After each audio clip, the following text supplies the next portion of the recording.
120년 영화사의 전설, 바람과 함께 사라지다 앤드 김민철. 영화 120년 역사에서 바람과 함께 사라지다곤 위드 더 와인드만큼 성공한 영화는 없다.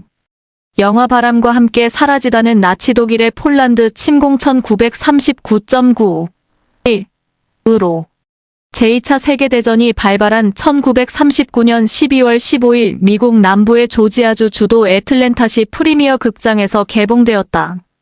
1936년 6월 30일 마가렛 미첼이 발표하여 1937년 퓰리처상 소설 부문 수상작으로 베스트셀러가 된 바람과 함께 사라지다는 곧바로 데이비드 오.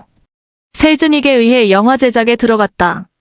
당시 영화 제작비로는 천문학적인 액수인 385만 달러가 투입되어 셀즈닉 인터내셔널 픽처스에서 제작된 영화는 제작자인 데이비드 오.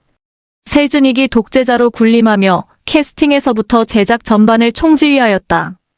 연출을 맡은 빅터 플레밍은 감독이라기보다 조연출과 같은 대접을 받으며 셀즈닉의 지시를 충실히 이행할 수밖에 없었다. 그나마 2명의 감독이 교체되고 세 번째 투입된 감독이 빅터 플레밍이었다. 한국에서는 1957년 3월 15일 개봉되었고 1995년 2차, 2021년 3차에 재개봉된 것으로 나무위키에 소개되었다. 개봉 연도는 확인이 필요한 부분이다. 영화 바람과 함께 사라지다는 드라마 역사 로맨스 영화로 사실상 제작자인 셀즈닉이 북치고 꽹과리치고 장구까지 친 영화로 각본, 편집, 촬영, 연출 전 과정이 그의 입맛대로 만들어졌다. 따라서 분야별 담당자에 대한 소개는 생략한다. 바람과 함께 사라지다는 북미 박스오피스 2억 85만 2,579달러 최종, 월드 박스오피스 4,035만 2,579달러 최종의 엄청난 극장 수익을 올렸다. 이를 현재의 달러 가치로 환산하면 42억 400만 달러로 120년 영화 역사에서 최고의 극장 수익을 올린 것이다. 2위는 제임스 캐머런이 연출하고 직접 제작한 아바타 2009로 38억 3,400만 달러, 3위는 타이타닉 1997으로 34억 9,500만의 극장 수익을 올렸다. 제임스 캐머런은 월드 박스오피스 TOP 10의 2편을 올려 20세기와 21세기를 통틀어 최고의 흥행 감독으로 이름을 올렸다. 바람과 함께 사라지다는 1940년 제12회 아카데미에서 작품상을 포함하여 10개 부문을 수상했고 비비안 리는 영국 배우 최초로 여우주연상을 수상했다. 영화에서 스칼렛 오하라의 하녀 매미 역을 맡은 해티 맥다니엘은 아카데미 여우조연상을 수상하여 흑인 배우 최초의 아카데미 수상자로 기네스북에 이름을 올렸다. 해티 맥다니엘은 여우조연상 수상자였는데도 시상식에 참석할 수 없었는데 사전에 클라크 게이블이 이를 알고 그러면 나도 안 간다고 반발하여 직접 트로피를 받을 수 있었다. 당시는 민권법이 제정되기 전이라 흑백인종 차별이 극심했는데 애틀랜타에서 열린 시사회에도 흑인 출연자들은 참석할 수 없었다.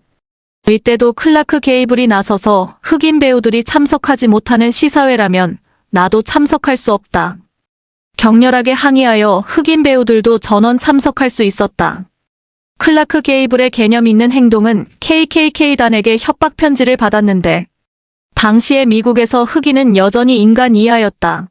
솔직히 말해 21세기에 들어와서도 백인 경찰이 흑인 청년에게 무차별 총격을 퍼붓는 사건이 왕왕 벌어지고 있다. 클라크 게이블의 개념 있고 용감한 행동 덕분에 시상식에서 여우조연상 트로피를 받은 해티 맥다니엘은 지금까지 회자되는 수상 소감을 남겼다. 검둥이로서 내가 아카데미 시상식에 처음 나오게 되어 기쁩니다. 그리고 내가 나올 수 있게 도와준 클라크 게이블 씨에게 감사드립니다. 먼 미래에는 흑인들이 더 많이 올라오게 되겠죠 라는 소감을 밝혔다. 이로부터 51년이 지난 1991년 제62회 아카데미에서 우피 골드버그가 사랑과 영혼 1990의 오다의 역으로 아카데미 여우조연상을 받았다. 남자 배우를 포함하면 1964년 시드니 포이티어 경 1927만 2022 릴리의 꽃밭으로 흑인 배우 최초로 아카데미 나무주연상을 수상했다. 바람과 함께 사라지다의 원작자 마가렛 미첼 1900만 1949은 조지아주 애틀랜타에서 태어났다. 바람과 함께 사라지다는 그녀의 유일한 작품으로 미국인이 성서 다음으로 사랑하는 소설이다. 바람과 함께 사라지다는 수십 개국에서 번역되어 수천만 부가 팔렸다. 초판본의 쪽수가 1037쪽에 달하는 방대한 분량인데 필자도 울류문화사에서 번역 출판한 것을 중학생 때 읽었다. 마가렛 미첼은 골수 인종차별주의자로 작품에서 노예농장을 미화하고 흑인들은 지능이 모자라 백인 주인이 자상하게 보살펴야 한다는 작가의 의식을 자연스럽게 드러냈다. 영화에서는 원작에 나오는 노골적인 흑인 비하를 많이 완화했는데 그럼에도 불구하고 HBO에서는 방영 금지를 결정했다. 영화는 원작을 비교적 충실하게 담아냈는데 워낙 방대한 분량이라 주인공 4명을 중심으로 전개된다. 원작 소설에서는 주인공 스칼렛 오하라의 캐릭터를 묘사하는데 20여 페이지를 할애할 만큼 시시콜콜 장황하게 그녀의 생김새를 설명했다. 영화에서는 스칼렛 오하라 역을 맡은 비비안 리가 등장하는 첫 장면 한 컷만으로도 캐릭터가 설명된다. 비비안 리 1913만 1967는 영화에 출연할 당시 24세였는데 소설에서는 16세부터 시작된다. 스칼렛 오하라 역은 캐서린 헵번이 무척 탐을 냈던 배역인데 셀즈닉은 일찌감치 비비안 리를 염두에 두고 있었다. 감독인 빅터 플레밍은 베티 데이비스를 마음에 두고 비비안 리를 반대하였다. 이에 셀즈닉이 그러면 감독부터 교체하겠다 방방 떠서 감독이 싹싹 빌어야 했다. 결국 데이비드 오. 셀즈닉의 판단이 옳았는데 원작자인 마가렛 미첼도 비비안 리를 보고 흡족해했다고 한다. 남자 주인공 레트 버틀러 역은 원작자가 클라크 게이블 1901만 1960의 영화를 보고 소설을 썼기 때문에 일찌감치 낙점하였다. 하지만 클라크 게이블이 MGM과 전속 계약을 맺어 그를 캐스팅하려면 막대한 스카웃 비용을 주어야 했는데 셀즈닉은 이익금의 절반을 주기로 하고 투자비를 받고 클라크 게이블을 캐스팅하였다.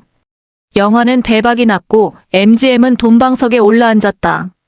클라크 게이블은 영화 어느 날 밤에 생긴 1934로 아카데미 나무주연상을 받았다. 하지만 그의 대표작은 바람과 함께 사라지다로 기억되고 있다. 영화의 또 다른 주인공 애슐리 윌크스 역은 레슬리 하워드 1893만 1943가 맡았다. 그는 배역을 맡기에는 자신의 나이가 너무 많아 고사하다가 캐스팅에 응했는데 결과적으로 자신의 대표작이 되었다. 레슬리 하워드는 잉그리드 버그만의 할리우드 진출작인 인터메조 1937의 주연 배우로 출연했고 1943년 독일 공군에 의해 그가 탄 민항기가 격추되어 사망하였다. 영화에서 4명의 주인공 중 1명인 멜라니 해밀턴 역을 맡은 올리비아 드 하빌랜드 1916만 2020는 엘프리드 히치콕 감독의 할리우드 진출작인 레베카 러베커 1940에서 여주인공 나를 맡은 조앤 폰테인 1917만 2013의 연년생 친언니다. 레베카는 1941년 제13회 아카데미 작품상과 촬영상을 수상했다. 조앤 폰테인도 1942년 서스픽션 SUSPICTION 의혹으로 제14회 아카데미 여우주연상을 받았다.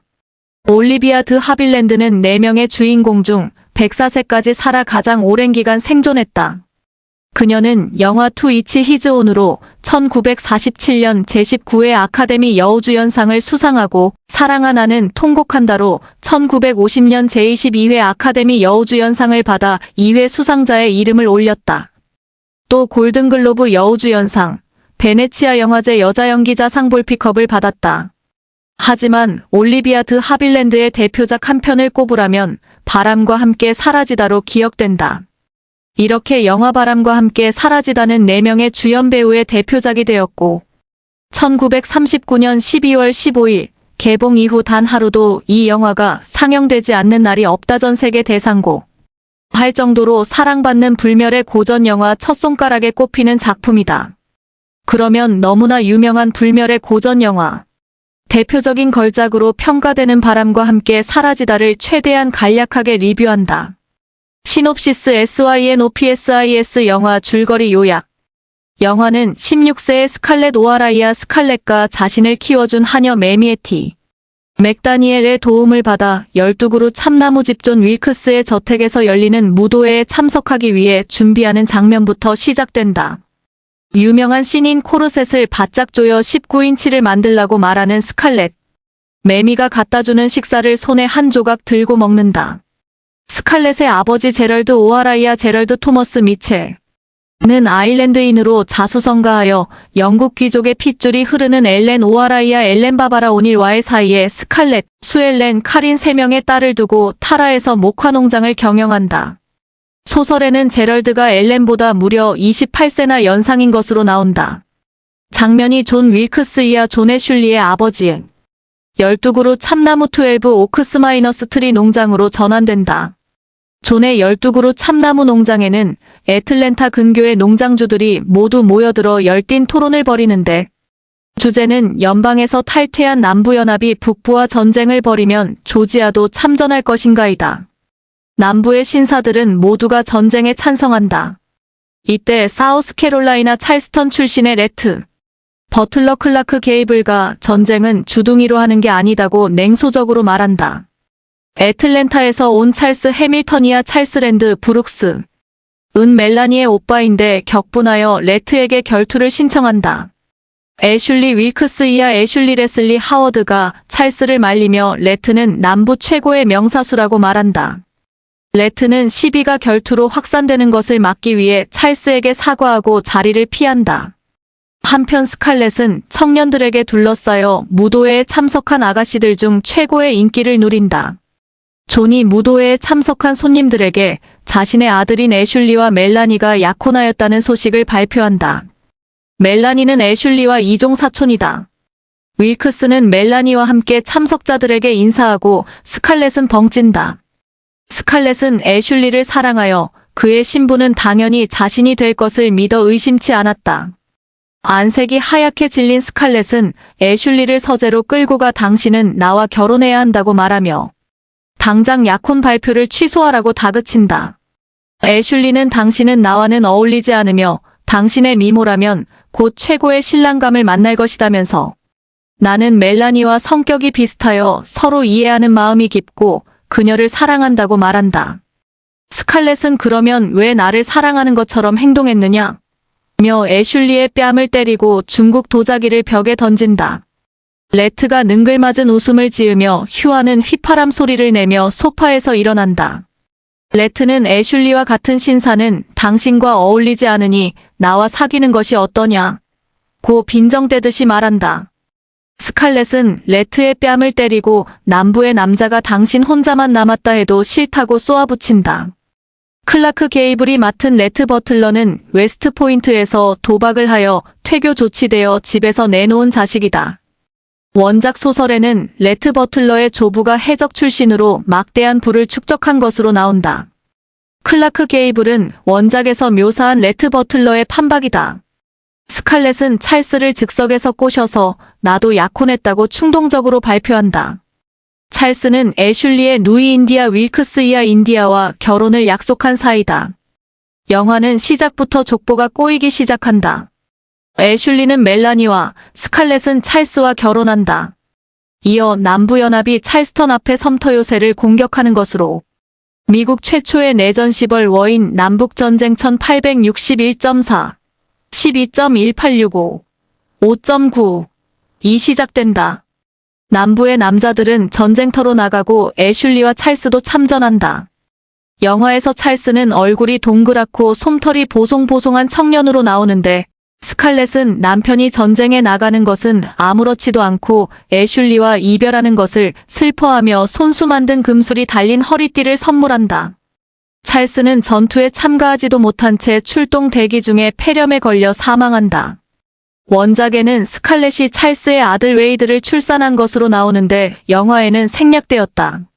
스칼렛은 찰스가 죽자 애틀랜타의 피티팩 고모의 집에서 멜라니와 함께 산다. 스칼렛은 미망인이 되었지만 바자회에 참석하여 춤을 추고 싶어 몸살이난다. 전쟁에 나간 군인들에게 보내기 위해 모금하는 바자회에서 멜라니는 자신의 결혼 반지를 보탠다. 레트는 영국과 교역을 통하여 연방군의 봉쇄를 피해 생필품을 들여와 엄청난 돈을 번다. 바자회의 무도회에서 부인들에게 돈을 걸고 신사들이 춤을 신청하는데 레트가 금화 150달러를 걸고 스칼렛을 지명한다. 영화에서 유명한 스칼렛이 상복을 입고 레트와 춤을 추는 씬과 신사, 숙녀가 군무를 추는 장면이 볼만하다. 레트는 멜라니의 반지를 자신이 구입하여 되돌려준다. 전쟁이 격화되자 전선에서 엄청난 부상병이 몰려들고 스칼렛은 미드 박사를 도와 야전병원에서 일한다. 벨 와틀링이야 베로너 먼스는 술집을 경영하는데 레트의 애인이다. 벨이 바자회에 돈을 보태자 주최 측에서 받아주지 않아 멜라니에게 받아달라고 부탁한다. 멜라니는 감사한 마음으로 벨이 낸 $50를 받는다. 애틀랜타가 셔먼 장군에게 포위된 가운데 임신 중인 멜라니에게 진통이 온다. 타라 농장의 흑인 노예 프리시버터 플라이 맥킨은 스칼렛의 몸종으로 애틀랜타에 따라왔는데 아이를 여러 명 받았다고 뻥을 친다. 스칼렛이 프리시에게 미드 박사를 모시고 오라고 보내는데 야단만 맞고 털레털레 돌아온다. 스칼렛이 프리시에게 내가 아이를 받아야겠다고 하자 그녀는 아이를 받아봤다는 것은 거짓말이었다고 실토한다. 할 수 없이 스칼렛이 아이를 받고 멜라니는 아들을 낳아 이름을 보라고 짓는다. 애틀랜타가 북군에게 함락될 위기에 처하자 스칼렛은 타라로 돌아가기로 한다. 스칼렛은 레트에게 도움을 청한다. 레트는 멜라니와 볼을 마차에 태우고 애틀랜타를 탈출한다. 이 장면은 세트로 만든 애틀랜타를 몽땅 불태우는 것으로 실감나게 촬영되었다. 레트는 애틀랜타를 빠져나와 스칼렛에게 여기부터는 당신이 마차를 몰고 타라로 돌아가라고 말하고 남군에 자진 입대하기 위해 떠난다. 레트는 원망하며 악담을 퍼붓는 스칼렛에게 키스하며 전선으로 떠나는 병사에게 소중한 기억을 선사해달라고 말한다. 불타는 애틀랜타를 배경으로 레트가 스칼렛에게 키스하는 씬은 영화의 명장면이다. 스칼렛은 북군을 피해 다리 밑에서 말고삐를 잡고 말이 울음소리를 내지 못하도록 안간힘을 쓴다. 스칼렛은 우리를 뛰쳐나온 소 한 마리를 붙들어 마차에 메고 타라로 향한다. 악전고투 끝에 타라에 도착한 스칼렛에게 청천벽력 같은 소식이 기다리고 있다. 스칼렛의 어머니 엘렌이 노예 감독인 조나스 윌커슨의 아내 에미가 장티푸스에 걸리자 그녀를 간호하다 감염되어 사망했다. 에미는 죽지 않고 살았는데 남부가 항복하고 타라 농장을 사기 위해 윌커슨과 함께 잠깐 등장하는데 무척 천박한 모습으로 그려졌다. 타라 농장은 폐허로 변했고 노예들은 뿔뿔이 흩어지고 프리시의 의붓아버지인 포크와 매미만 남았다. 제럴드는 아내의 죽음에 충격을 받아 실성하여 엘렌이 죽었는지도 모르고 폐인이 되었다. 제럴드는 윌커슨이 농장을 팔라고 찾아오자 잠깐 정신이 돌아와 말을 타고 쫓아가다 낙마하여 사망한다. 스칼렛은 아버지를 어머니 옆에 모신다. 스칼렛은 여동생 둘을 데리고 농장을 재건한다. 수엘렌은 프랭크 케네디이아 프랭크를 마음에 두고 있다. 캐리는 막내 동생으로 원작에서는 세 자매 중에 용모가 가장 아름다운 아가씨로 묘사되었는데 아버지가 죽자 수녀원에 들어간다. 영화에서는 타라 농장에서 수엘렌과 함께 노처녀로 살아가는 것으로 나온다. 멜라니는 병약한 몸으로 스칼렛을 열심히 돕는다. 양키 탈영병이 타라 농장에 강도짓을 하러 들어오자 스칼렛은 레트가 준 권총으로 탈영병을 죽이고 그의 품에 들어있는 돈과 귀금속을 챙긴다. 스칼렛은 동생들이 일하기 싫다고 징징대자 사정없이 때린다. 전쟁이 끝나고 전선에서 돌아오는 군인들이 타라 농장에 몰려드는데 멜라니는 애슐리의 부하였던 병사에게 남편이 북군의 포로가 되었다는 소식을 듣는다. 프랭크가 돌아오고 곧이어 애슐리도 수용소에서 풀려나 타라로 돌아온다. 멜라니가 남편을 알아보고 달려가자 스칼렛도 달려가려고 하는데 매미가 멜라니 아씨의 남편이다며 그녀를 붙잡는다. 애슐리는 스칼렛을 도우려고 열심히 일하지만 노동에 익숙하지 않아 별 도움이 못 된다. 프랭크는 애틀랜타로 일자리를 찾아 떠나면서 $3,000를 모으면 수엘렌에게 청혼하러 오겠다고 한다. 스칼렛이 애슐리에게 이제 지쳤다. 모두 버리고 둘이 도망가자고 말하고 키스한다. 애슐리는 그녀와 키스하고 멜라니를 버릴 수 없다고 말하며 가족을 데리고 곧 타라를 떠나겠다고 한다. 스칼렛은 앞으로 도망가자는 말을 절대 안 할 테니 이곳에 남아달라고 간절하게 부탁한다.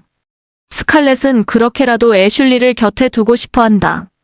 북군이 남부의 행정을 전담하고 타라 농장에 $300의 세금이 통보된다.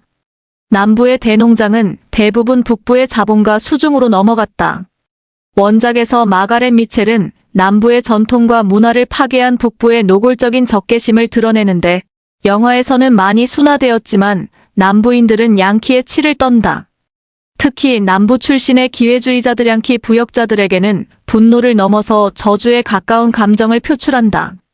스칼렛은 어머니 방에 녹색 벨벳 커튼을 뜯어 옷을 만들어 입고 애틀랜타 주둔 군북군 연방 감옥에 수감되어 있는 레트를 찾아간다.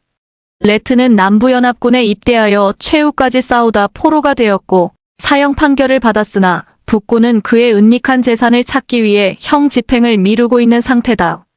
스칼렛은 여동생이라고 속이고 면회를 하는데 처음에는 잘 먹고 잘 산다고 거짓말을 한다.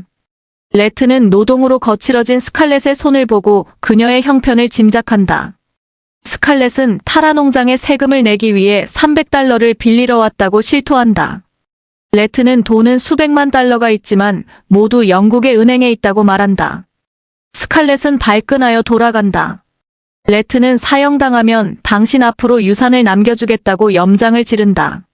레트 버틀러는 남부연합이 패배할 것이 뻔한 전쟁에 뛰어드는 것에 비판적이었지만 그 역시 남부인의 피가 흐른다는 것을 마가렛 미첼은 원작에서 세세하게 서술하는데 상당 분량을 할애했다. 그리고 버틀러가의 가계도도 상세하게 소개하였다. 스칼렛은 애틀랜타에서 제재소를 차려 돈을 제법 모은 프랭크를 만난다. 프랭크는 그러잖아도 수엘렌 아가씨에게 청혼하러 타라에 갈 참이었다고 한다. 스칼렛은 프랭크를 유혹하여 그와 결혼한다. 프랭크의 돈으로 세금을 낸 스칼렛은 직접 제재소를 경영한다. 스칼렛은 사업 수완이 좋아 사업은 나날이 번창하고 2호점을 낸다. 애슐리는 뉴욕의 은행에 취직이 되어 떠날 준비를 하는데 스칼렛이 동업을 제안한다. 2호점은 상호가 윌크스 마이너스 케네디 유한회사로 바뀐다. 소설에는 스칼렛이 케네디의 딸을 낳은 것으로 나오는데 영화에서는 생략되었다. 스칼렛이 혼자 마차를 몰고 우범 지역에 들어갔다가 불황자들의 공격을 받아 강간을 당할 뻔한다. 타라 농장의 노예 십장이었던 빅샘이 스칼렛이 봉변당하기 직전 그녀를 알아보고 옛 주인을 구한다. 빅샘은 북부의 공장에 취직했다가 적성이 맞지 않아 고향 조지아로 돌아온 것이었다. 스칼렛은 빅샘을 타라 농장의 일꾼 책임자로 보낸다. 빅샘으로 나오는 배우는 EM가 넘는 큰 키에 엄청난 덩치를 자랑한다. 소설에서는 애슐리와 프랭크가 양키들의 횡포에서 남부를 지키기 위한 자경단 K단을 결성하여 활동하는데 영화에서는 스칼렛을 성폭행하려던 불황자들에게 복수하러 간 것으로 나온다. 애슐리와 프랭크는 복수를 했지만 북군 치안대에게 쫓기는 신세가 된다. 레트는 사멸령으로 석방되었는데 북군 지휘관과 포커를 치면서 일부러 돈을 잃어주다가 KKK단 지도부를 체포하기 위해 매복하고 있다는 정보를 입수하고 프랭크와 애슐리가 간 장소로 달려간다. 레트가 도착했을 때 프랭크 케네디는 머리에 총을 맞고 즉사하고 애슐리는 팔에 부상을 당하였다. 레트는 애슐리를 벨의 술집으로 옮기고 미드 박사에게 알려 팔에서 총알을 제거한다. 북군이 애슐리를 찾아오고 이때 술에 취한 애슐리와 미드 박사를 부축하고 레트가 돌아온다.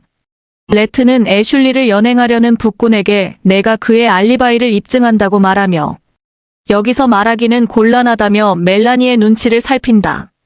북군 장교가 어디에 있었는지 말하라고 다그치자 레트는 개먼쩍게 웃으며 벨의 술집에 있었다고 거짓말을 한다. 이 씬에서 멜라니가 눈치를 까고 레트에게 내 남편과 그런 곳에 다시 가면 2번 다시 얼굴을 보지 않겠다고 말한다. 멜라니의 기지로 북군은 돌아가고 레트가 애슐리를 침대에 눕힌다. 스칼렛은 다시 미망인이 되고 레트와 3번째 결혼을 한다. 레트와 스칼렛은 뉴올리언스로 신혼여행을 떠난다. 미시시피강을 유람하는 호화 유람선에서 레트와 스칼렛이 호화판 크루즈 여행을 하는 모습이 나온다. 신혼여행은 당시 미국 최상류층 사람들의 소비 문화를 세밀하게 재현했다. 영화에서 스칼렛은 화려한 의상에 각종 보석으로 치장한 귀부인의 모습을 보여준다. 스칼렛은 레트의 돈으로 타라를 리모델링하여 아름다운 농장으로 꾸미고 애틀랜타의 대저택에서 살림을 차린다. 매미와 프리시는 애틀랜타에서 스칼렛을 모신다. 스칼렛이 딸 보니를 낳는다. 보니를 낳은 레트는 매일 딸을 데리고 산책하면서 동네 귀부인들에게 점수를 딴다. 영화는 종반부로 향하면서 레트와 스칼렛의 갈등과 긴장 관계를 보여준다. 스칼렛은 레트와 결혼하고 보니를 낳았지만 여전히 애슐리를 가슴에 담아두고 있다. 레트는 두 번째 아이는 아들을 낳고 싶어 하지만 스칼렛은 둘째 아이를 갖는 것에 반대하여 부부는 각방을 쓴다. 레트는 스칼렛이 제재소를 그만두기를 원하지만 그녀는 계속 사업에 몰두한다. 어느 날 레트는 스칼렛이 애슐리와 다정하게 지내는 모습을 보고 질투에 사로잡힌다. 애슐리와 스칼렛은 얼떨결에 키스하다가 인디아 윌크스에게 딱 걸렸는데 사람들은 스칼렛만 비난한다.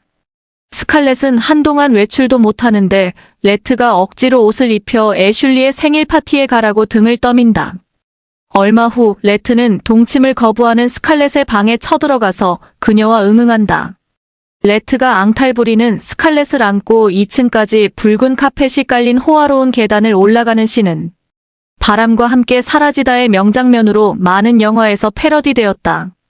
레트와 응응한 다음날 아침, 만족한 표정으로 기지개를 켜는 스칼렛의 모습도 명장면 중의 하나로 부부의 정을 돈독히 하는 것에는 그것응응이 특효약이라는 것을 한 컷의 필름으로 보여준다. 영화는 스칼렛의 몸은 레트를 사랑하고 마음속에는 애슐리를 담고 사는 여인의 미묘한 심리 상태를 보여준다. 레트는 보니를 데리고 런던으로 여행을 간다. 보니가 엄마를 찾자 레트는 애틀랜타로 돌아오는데 스칼렛이 임신했다고 한다. 레트는 냉소적으로 누구의 아이냐? 고 묻고 스칼렛은 격분하여 계단에서 굴러 아이를 유산한다. 멜라니의 중재로 레트와 스칼렛은 화해하고 보니가 6살이 되자 조랑말 포니를 사준다. 멜라니가 의사의 반대에도 불구하고 둘째를 갖는다. 레트와 스칼렛에게 비극이 닥치는데 보니가 장애물 넘는 시범을 보이겠다며 승마 솜씨를 자랑하다. 장애물에 걸려서 목뼈가 부러져 죽는다. 레트는 보니의 시신이 안치된 방에서 나오지도 않고 슬퍼한다. 멜라니가 그를 설득하여 일주일이 넘어서 보니의 방에서 나와 장례를 치른다. 레트와 스칼렛은 언제 파경을 맞을 것인가만 남겨놓은 채 아슬아슬한 결혼 생활을 이어간다. 멜라니의 분만일이 다가온다. 멜라니는 지독한 난산으로 딸을 낳고 위독한 상태가 된다. 애슐리에게 내가 없더라도 행복하게 살라는 유언을 하고 멜라니는 스칼렛을 찾는다. 멜라니는 애슐리와 볼을 부탁하고 버틀러 씨를 더 많이 사랑해주라고 당부하고 숨을 거둔다. 애슐리는 멜라니의 죽음에 넋을 잃는다. 슬픔에 빠진 애슐리를 스칼렛이 껴안고 위로하는 모습을 본 레트는 분노하며 집으로 돌아간다. 애슐리의 모습에서 스칼렛은 자신은 그의 허상을 좇았다는 것을 깨닫고 레트를 찾는다. 집으로 달려온 스칼렛은 남편에게 내가 사랑한 사람은 당신이었다고 고백한다. 하지만 레트는 짐을 챙겨 고향 찰스턴으로 떠나며 스칼렛에게 앞으로 알아서 살아가라고 통보한다. 스칼렛이 울며불며 매달리지만 레트는 그녀를 매정하게 뿌리치고 떠난다.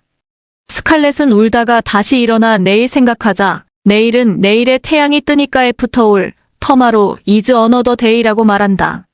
이는 직역하면 다음에 생각하자 내일은 다른 날이니까이지만 초월 번역으로 내일은 내일의 태양이 뜬다로 번역되었다. 이것은 일본에서 번역한 내일은 내일의 바람이 분다에서 따온 것으로 보인다. 영화의 엔딩씬은 타라. 너에게는 타라가 있지 않느냐? 는 내레이션과 함께 타라. 농장의 전경이 내려다 보이는 거대한 참나무 아래에서 농장을 바라보는 스칼렛의 뒷모습을 끝으로 영화 바람과 함께 사라지다는 238분의 막을 내린다. 영화 바람과 함께 사라지다는 엔트런스가 한참 나오고 서곡 오버처에 이어 휴식시간 인터미션, 엔딩 크레딧까지 포함하면 238분으로 4시간에서 2분이 모자라는 대작이다. 러시아 영화 전쟁과 평화에 비하면 평균 수준이지만 할리우드 영화가 4시간이면 초장편이다. 에필로그 EPI의 로지의 영화 바람과 함께 사라지다는 레트가 떠나자 타라에 가면 그를 오게 할 방법이 생각날지 모른다고 독백한 후 스칼렛이 타라 농장에 당도하는 것을 엔딩씬으로 막을 내린다. 바람과 함께 사라지다는 엑스트라 2,400명, 말 1,100마리가 투입되었고 영화에 사용된 의상만 5,000벌이다. 당시로서는 상상할 수 없는 풀컬러 238분의 러닝타임으로 촬영되었다. 영화는 당시 할리우드가 동원할 수 있는 모든 기술력을 쏟아부었고 10편의 영화를 만들 수 있는 제작비가 한 편의 영화에 투입되었다. 1959년 윌리엄 와일러 감독이 발표한 종교영화 배너가 1,500만 달러의 제작비를 들여 제작될 때까지 바람과 함께 사라지다에 투입된 제작비 근처에도 갔던 영화는 없었다. 영화는 주요 언론과 평론가들로부터도 극찬을 받았는데 특히 비비안 리의 연기는 스칼렛 오하라가 현실에서 되살아난 것 같이 탁월했다. 영화의 출연진 중 그녀의 연기에 필적한 배우는 매미 역의 해티 맥데니엘 정도였다.